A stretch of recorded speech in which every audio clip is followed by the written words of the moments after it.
हम और आप एक जैसे हैं, हूबहू। कैसे? मेरी दादी का एक छोटा सा टापू था, उतना बड़ा नहीं था, आलीशान नहीं था, लेकिन हम लोग के लिए जन्नत था। लाइक हर एक गर्मी छुट्टियों में हम लोग वहाँ जाते थे और खूब मज़े करते थे। लेकिन एक बार क्या हुआ, जब हम गर्मी की छुट्टी में गए, हमने देखा कि टापू के चारों ओर चूहे चूहे चूहे चूहे।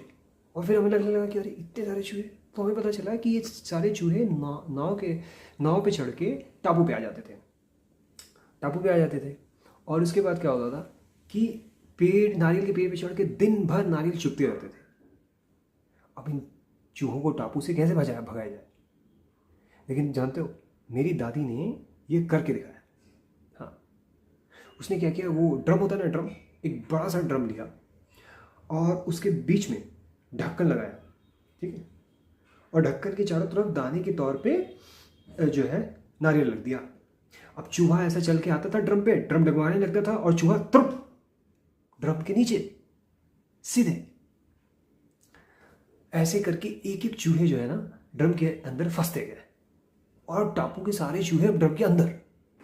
अब क्या करें? ड्रम को जला दें, पानी में बहा दें, या फिर इन चूहों को ऐसे ही छोड़ दें? हुआ यूं कि चूहे की खुराक बढ़ने लगी। अब चूहे अपनी भूख मिटाने के लिए एक दूसरे को खाने लगे और तब तक खाते रहे जब तक कि सिर्फ 2 चूहे नहीं बच गए। अब क्या करें?